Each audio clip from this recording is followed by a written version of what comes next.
welcome to Japan. You know what I'm doing? I'm putting together a whole bunch of quick little 60-second videos of cool things you'll see and observe and things you should be looking for, and also a bunch of tips that might help you as you come here to make this trip even better for you. So I pieced them all together in one continuous video. Welcome to Japan. Akers, you know, I just landed in Tokyo. It's 3 in the morning my time, okay? So I may look a little tired, but I feel pretty good. And the reason I feel pretty good is because the first thing I did when I got on the plane was to change my phone and my watch to Tokyo time. So I'm immediately starting to think in their time zone and not in my past time zone. So I feel really good. It's 3 in the morning and I should be drop dead tired, but I'm not because I just slept a little bit. So when I get off the plane, it's about 6 here in the evening. I'll be ready to go to bed in 2 or 3 hours. And I'll feel really good because I didn't sleep too much on the plane. So you want to start thinking immediately in Tokyo time. Next thing is you're going to get a couple forms right here to fill out for customs. This white one particularly, you fill out one side, but the back side you actually have to write in the answer. You see how I have no, no, no there? Make sure they're no. If they're not no, you're not going to get into Japan. So make sure you pay attention to that. The Japanese are very precise. You're going to see that in customs. They are unbelievable. It's like no country you'll ever go to in your life. It's game on when you come here. And so start paying attention. Big eyes, big ears. Japan is awesome. We're going to have a great trip. Hello everyone, Paul again. So first day in Japan, and notice how alert I am, and it's 5:30.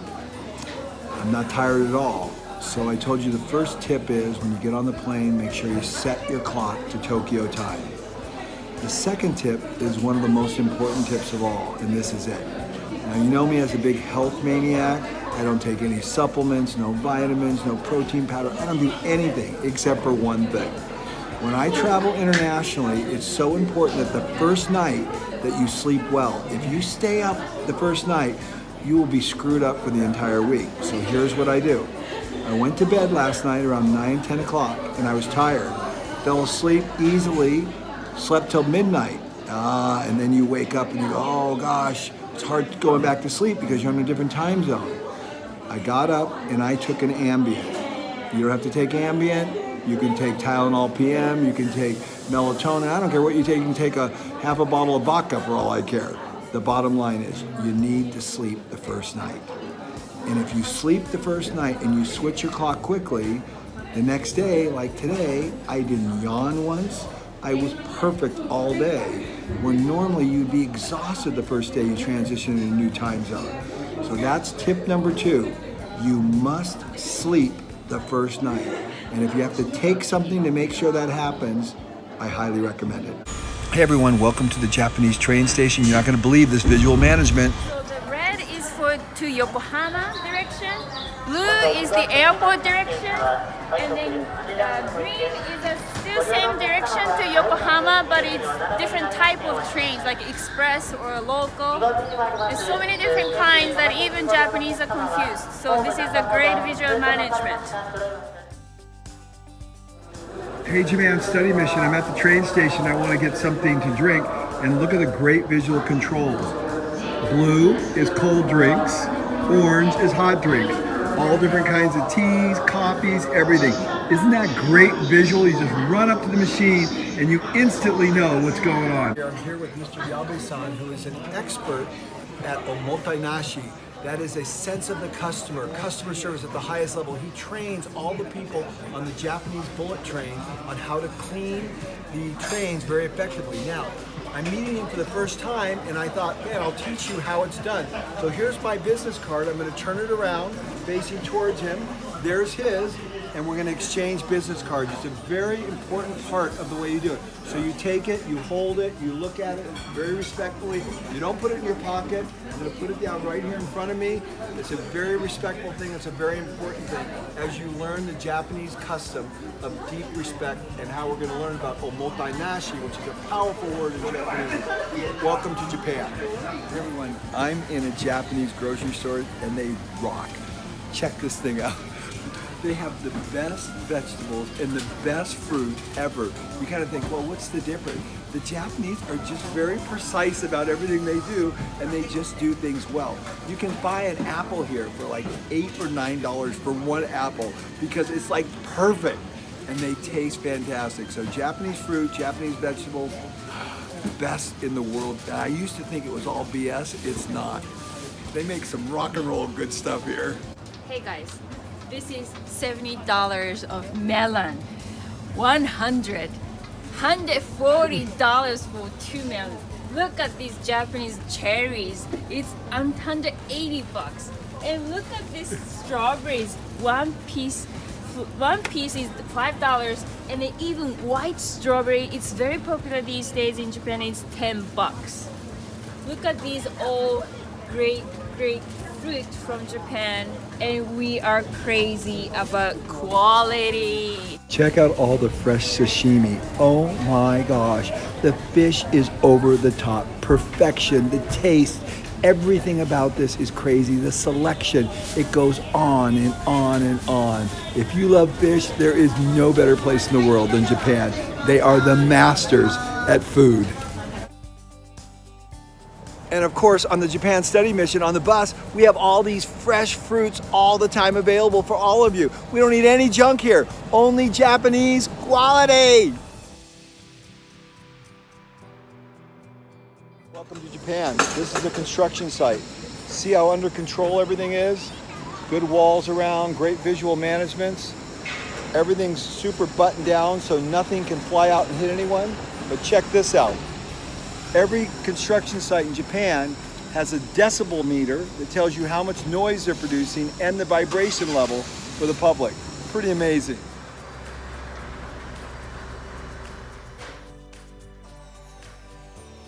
Hey everyone, you want to see a typical Japanese apartment? I stayed in an Airbnb while I was in Tokyo. You will not believe how small this is and how efficient. So you walk in, and this is it. You take your shoes off because that's the customs here. And this is the kitchen right here. This tiny little spot is all you get, but everything works perfect. Look at the little refrigerator. Then this is the bedroom, and this is it. This is how a typical Japanese person lives in an apartment. Very, very small and very efficient. We got a nice little view and a little balcony out here. But there is the little apartment that I stayed in Japan. Now, the best part is the bathroom. The bathroom is tricked out, super efficient. Of course, a bidet toilet seat, right? And then the shower. I love the shower and bathroom. Japanese are world famous for their bathrooms. This is where they come to relax. And it's got this miniature little tub. I didn't take a bath, although I was tempted to.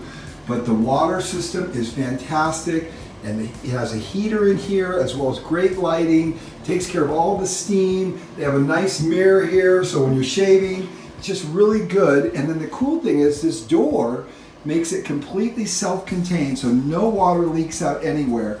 The drain works perfect, everything works great. So these are the mailboxes right here, and this is the elevator area. You walk in, and then there's for larger packages right there. And they have a common place here for everyone's trash where you come in and you put everything, and it's very well organized, and notice how neat and clean it is too. Now this is a common area in a large apartment complex, and look at this, combustible waste on this side, recyclable waste on this side. Very thoughtful umbrellas. Very cool. I just love observing all the great things in Japan. And a place to keep your micro car or your bikes. Welcome to Japan. Hey, Japan Study Mission. I've been coming here for 17 years, and I want to explain something to you about the food here. The number one objection that most people have is the food. They're just not used to it. And Mark asked, what if you're not a fish eater? Well, don't worry about it, because the way we've organized the tour makes it very easy for you for the most part, because we eat breakfast and dinner every day at the hotel at a Western style restaurant. So you'll have all the foods you traditionally want. But if you want some Japanese food, that will be available as well. And lunchtime we'll take out, and you'll have some Japanese options there as well. But for the most part, you don't have to worry about the food, because the food's going to be delicious. But the truth of the matter is, the best food, the best quality food, the best selection of food is in Japan. You're going to love it, and we'll accommodate you one way or another. So don't worry about anything. I'm in a train station, and you're not going to believe this. I need a place to put my bag temporary where I go to an appointment. So I walked up to the screen and checked this out. This shows me where all the lockers are that are available. This one is full. The green ones are available. The tan ones, there's only a few left. Here's the index, the visual control. Now watch this, it gets better. I'm showing all the lockers, but if I only want to see the big lockers that are available, these are the big lockers, and look at, they're all full. There's only a few available right here. If I want to go to the medium-sized lockers, it changes. Oh, I've got quite a few more options here, but a couple full. If I want just the small lockers, I click on that one. Can you believe this visual management? And check this out. The green lights show you what's available. You don't even have to guess at it. Look how great this visual management is. Full, red, red, red. Following the instruction. A receipt is being issued. Please be sure to take the receipt. Thank you for using. It even shows you the price, 400 yen, 500 yen, 600 yen. Wherever you ask the question, there the answer should be. Now you know how I learned all this great stuff, all in Japan. Okay. I'm in a Japanese grocery store and I have never, ever seen eggplant like this. Only in Japan. Wow. Hey everyone, just about 2 hours east of Nagoya is the birthplace of Sakichi Toyota. This is actually the family home where 2 or 3 generations have actually lived and been raised here, including his son Kiichiro. As you walk into the front courtyard, there's a great bust of Sakichi Toyota, and here's a great quote: "Open your mind and look at the great world outside." He was so positive, and this is the loom that he perfected for his mother that increased her productivity and lifted the burden. And this is the barn actually where he made all those improvements to the loom. It's just absolutely incredible. And you know, his father didn't want him to do it. He thought he was wasting his time, but we know he was not. He diligently worked. He was incredibly creative. He studied hard, and this is where it all happened, in this little tiny barn. It was actually much smaller than a single car garage, but he worked diligently at night, even to the disapproval of his father, who he thought was wasting his time. But he made the improvements, and the rest is history. The Toyota Loom Company first, and then the Toyota Motor Company after Sakichi Toyota gave the reins over to his son Kiichiro. This small little barn is where it all started. Now this is the second time I've been there, and this time was really, really special because the weather was great. It was very quiet. Nobody was there. We had the whole place to ourselves. We went out on top of the mountain on the lookout. This is where Sakichi Toyota must have went regularly to think and meditate about the future ahead. And then we wandered through the woods down to the family home, where they have a wonderful display of where he worked with his mother to improve the loom to make her work easier. What happened next was even more incredible. We stumbled across an orange tree, and I ate one of the oranges, and I go, wow, isn't that pretty cool? I just ate an orange off the property where Sakichi Toyota lived. And I thought, wouldn't it be cool if everyone on the Japan study mission could also do that? Guess what happened? We're at Sakichi's home, and this is the barn where he did the invention. This is where he perfected the loom for his mother. It's incredible, but you won't believe what we're gonna do right now. We found an orange tree up here, and we thought how special it would be to pick oranges from the tree at Sakichi's home and let everyone on the Japan study mission have one from Sakichi's home. So come on, the curator said yes. He's the one that let me operate the loom last time. Incredible what they've done for us. Look at this, is the orange tree at Sakichi's home. Okay. Look, he brought a bag. Oh my God, he brought us a bag. Oh, only Go done the ahead. right way. The Toyota, we don't even pick them. We have to cut them. Wow. で、これをね、ここをちょ Oh, っと切ってもら closer? う。 Look at, He'll very show you. precise. はい。 Look at そうすると傷がいかないですから。はいこう必ず the detail. Make 二度 sure. The detail. Very, very close to the fruit. Yes. Like this, これ yes? でいいですか？ Okay. これ大丈夫ですか？ Yeah, no Can problem. you believe this? 二度取ってもらいますよね。二度切ってもらえ This ば is crazy. Okay. Wow. This is so crazy that he would even, how you pick them is important. Right. Can you explain to him that I'm impressed that he would make that level of detail because this is あ what の we と teach ても people. きちんと教えていただいてありがとうございます。 That everything is important. もうちょっと切ればいいかな。あ、you want shorter? いやもう大きくポンと切ってもらって even shorter, yeah. そうそうそう。Oh, OK even そうそうそう shorter. Shorter, yeah. Wow, so precise. So that other oranges together in the bag won't hurt. He doesn't want to damage the fruit Fruit, yeah. by one fruit hitting against Exactly. another. Exactly. Can you believe that? This is so precise. This is so crazy. Now here's a cool thing. When we first got there, we asked him if we could maybe get 15 oranges. But then he went and got a bag, and by the time it was all done, he said, no, take 30 of them. We filled the entire bag up. He was so generous, and we had so much arigatai, which means gratefulness and gratitude in Japanese, for his generosity. Every 30 days, a significant opportunity passes in front of every human being. The question is, are you awake?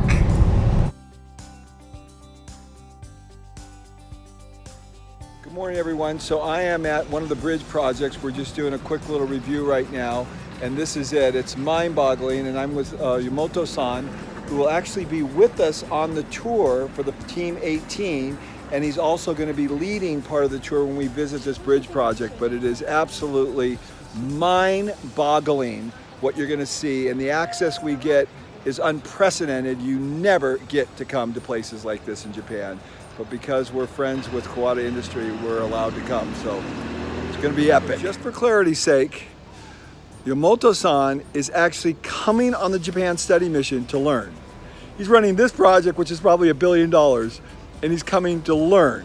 This is the humility that the Japanese people have. This is a curiosity level that the Japanese people have. This is why they produce this excellence. We're stocking up on our health food. This is all for the bus. What do you think? Fresh food, only the best. What happens is the wheel falls into the slot on there, and then that makes the stop engage. Very clever. Go ahead.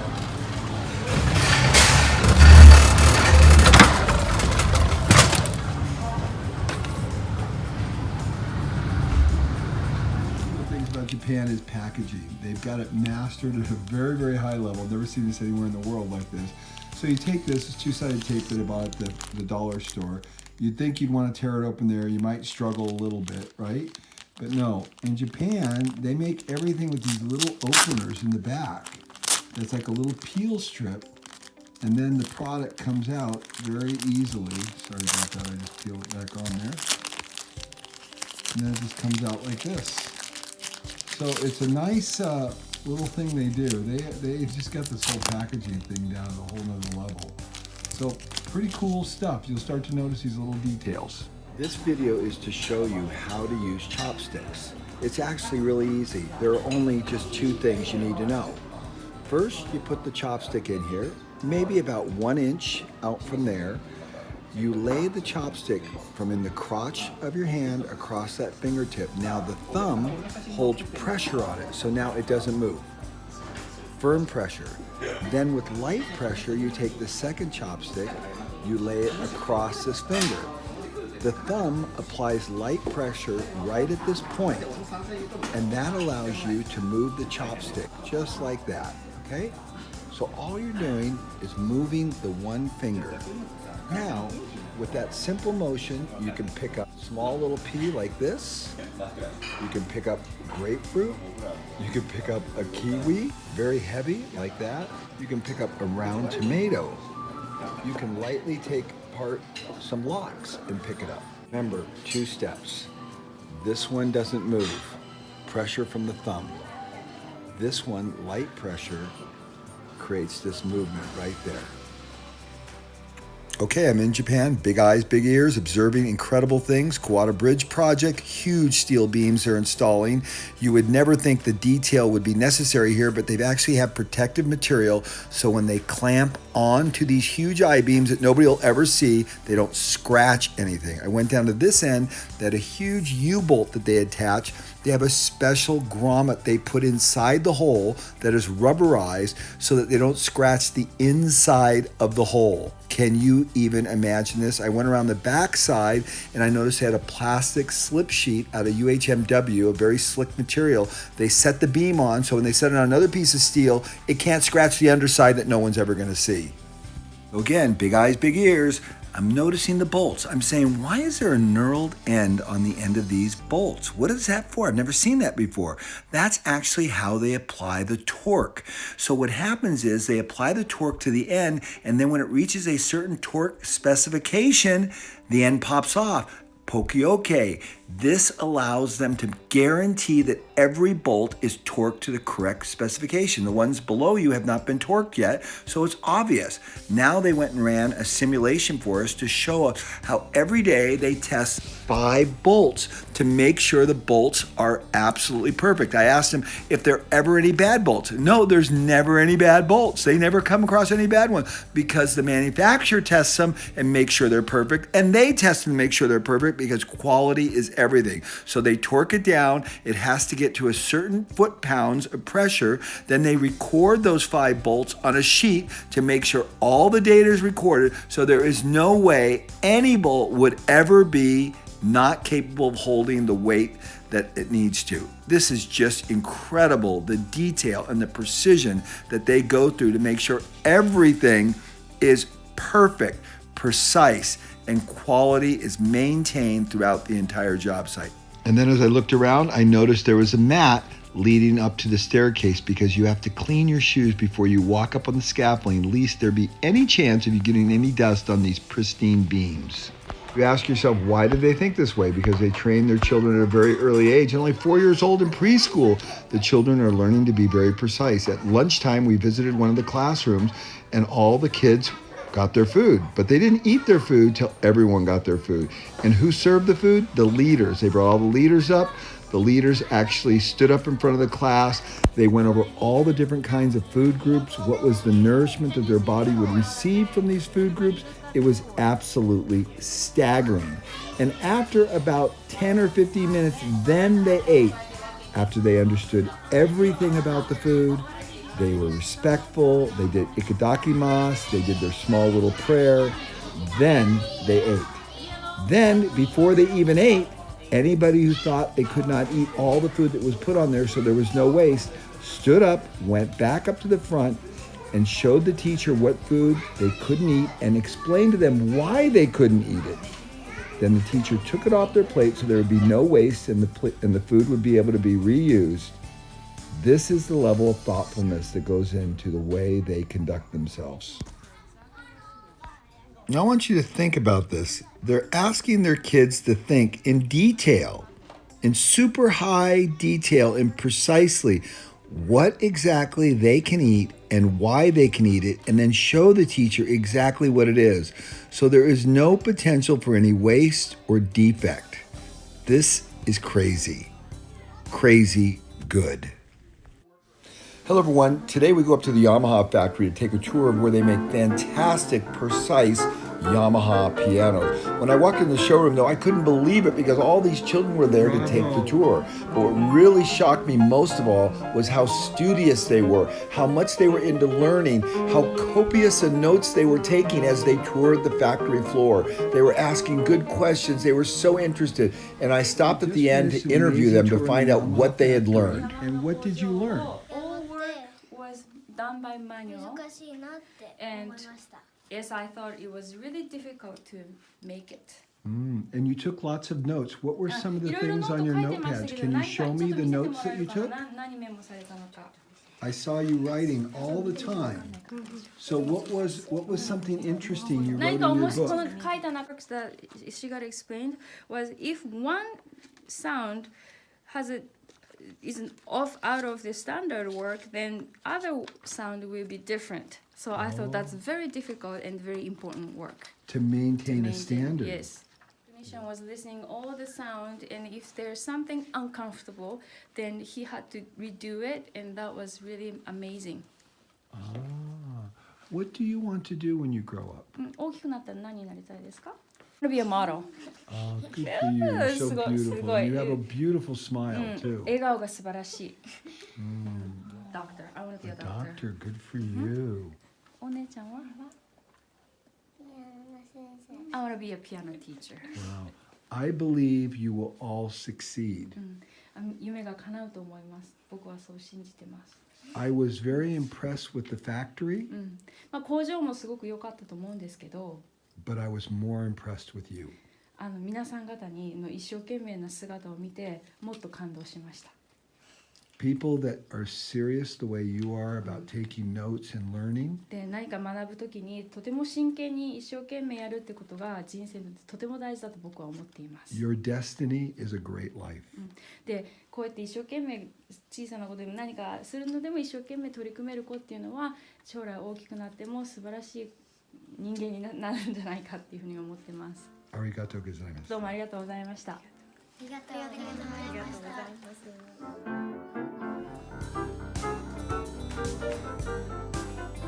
Well, I hope you enjoyed this snapshot of all the amazing things you see in Japan on the Japan Study Mission. It truly is a life-changing experience. Welcome to Japan.